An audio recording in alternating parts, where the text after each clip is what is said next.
आज हम सुनाने जा रहे हैं एक ऐसी अमर मित्रता की कथा जो युगों युगों तक प्रेम, त्याग और भक्ति की परिभाषा बनी रही। श्री कृष्ण और सुदामा की कहानी। एक समय की बात है, भारत के पश्चिम में स्थित एक आश्रम, जहां वृक्षों की छाया में एक शांत सरिता बहा करती थी। उसी के किनारे बसा था आचार्य संदीपनी का गुरुकुल। यहाँ छोटे छोटे बालक दूर दराज से आकर वेद पुराणों, शास्त्रों और नीति का ज्ञान प्राप्त करते थे। गुरुकुल में न कोई भेद था, न जाति का भास। यहाँ केवल शिष्य और गुरु का पवित्र संबंध था। उन्हीं बालकों में दो विशेष बालक थे।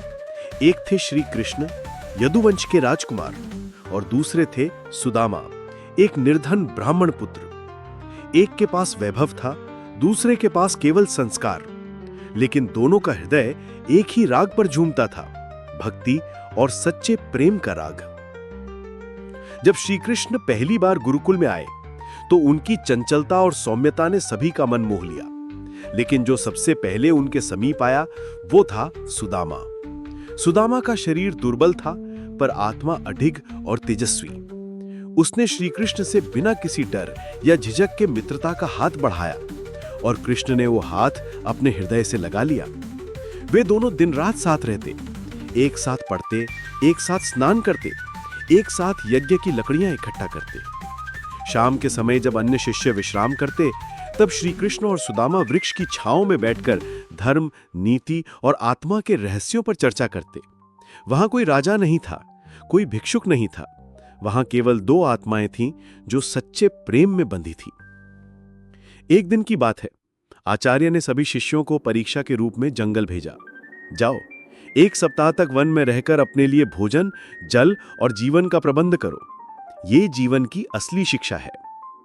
सुदामा और श्री कृष्ण भी चले गए, लेकिन उन 7 दिनों में जो हुआ वो आज भी अज्ञात नहीं है।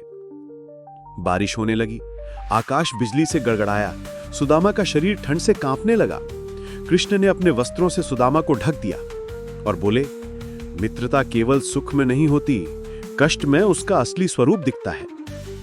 7 दिन बाद जब वे लौटे, आचार्य संदीपनी ने उन्हें गले से लगा लिया। कहा, तुम दोनों न केवल विद्वान हो, बल्कि जीवन के सार को समझ चुके हो। तुम्हारी मित्रता साक्षात प्रेम की मूर्ति है। समय बीतता गया, गुरुकुल की शिक्षा पूरी हुई। श्री कृष्ण को मथुरा लौटना पड़ा।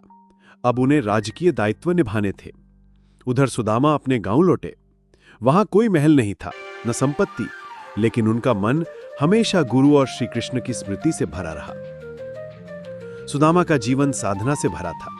वो हर सुबह स्नान करके संध्या वंदन करता, गायत्री मंत्र का जाप करता और फिर गांव में कहीं जाकर भीख मांगता। कुछ दानों से उसका पेट भरता और बाकी वो अपनी पत्नी और बच्चों को देता। उसकी पत्नी सुशीला एक तपस्विनी नारी थी। वो जानती थी कि उनका जीवन कठिन है, परंतु सुदामा की सरलता और संतोष के आगे कोई शिकायत नहीं करती।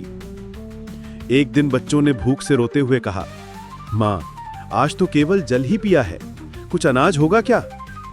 सुशीला की आंखें नम हो गई। उसने सुदामा से कहा, प्राणनाथ, क्या आप अपने बाल सखा श्री कृष्ण से नहीं मिलेंगे?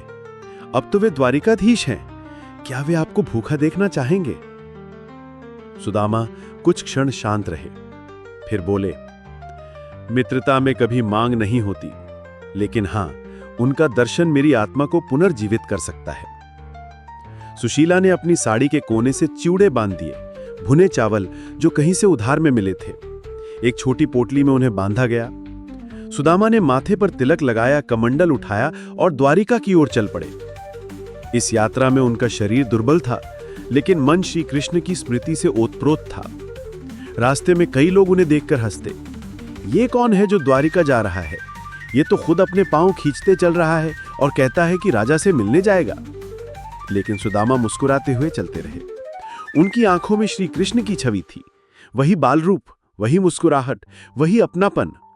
उनका शरीर तप रहा था, पैरों में छाले पड़ गए थे, पर मन एक ही राग गा रहा था, कृष्ण कृष्ण कृष्ण। और फिर दूर क्षितिज पर उन्हें दिखा स्वर्ण नगरी द्वारिका। समुद्र की लहरें, ऊंचे महल, रत्नों से जड़े द्वार और वहां से आती गंध, चंदन, पुष्प और भक्ति की। अब सुदामा द्वारिका पहुंच चुके थे। द्वारिका नगरी की चकाचौंध और वैभव देखकर भी सुदामा की आंखों में मोह नहीं था।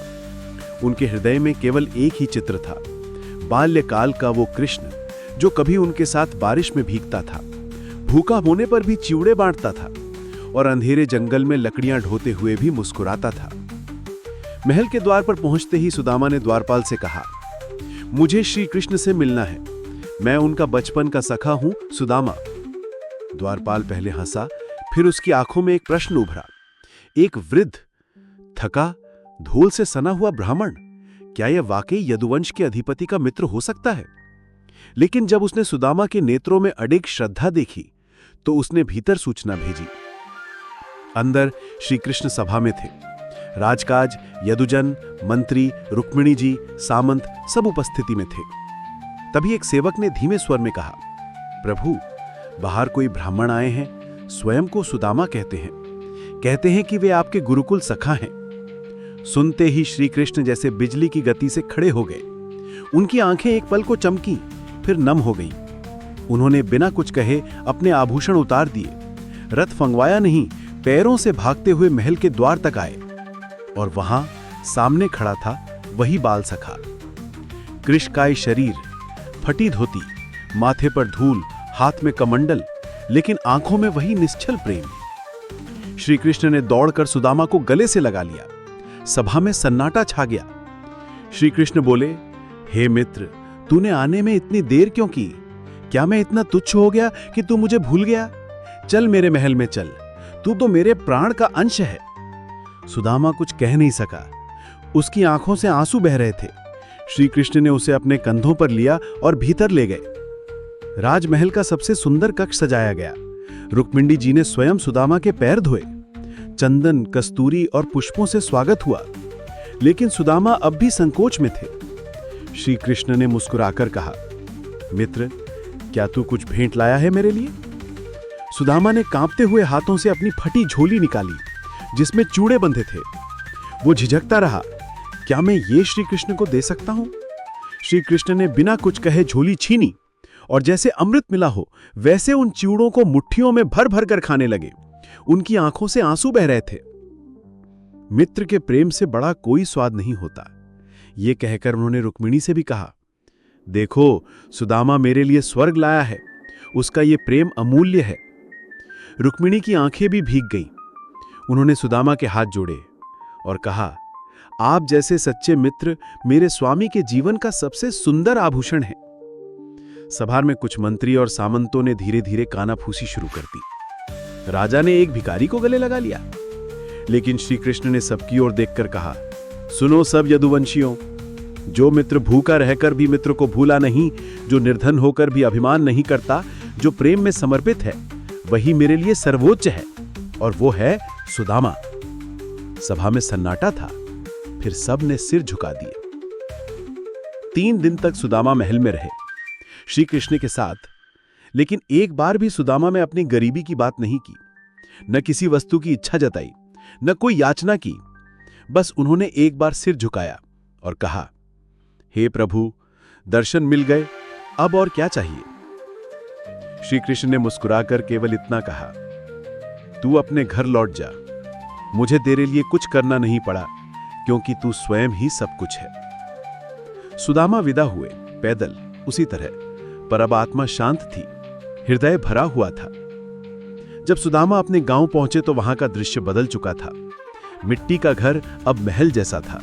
चारों ओर हरे भरे बाग, स्वर्ण की दीवारें और भीतर उनकी पत्नी सुशीला रेशमी वस्त्रों में हर्ष से दौड़ती हुई उनके सामने आई। प्राणनाथ, ये सब कैसे? ये कृष्ण की कृपा है।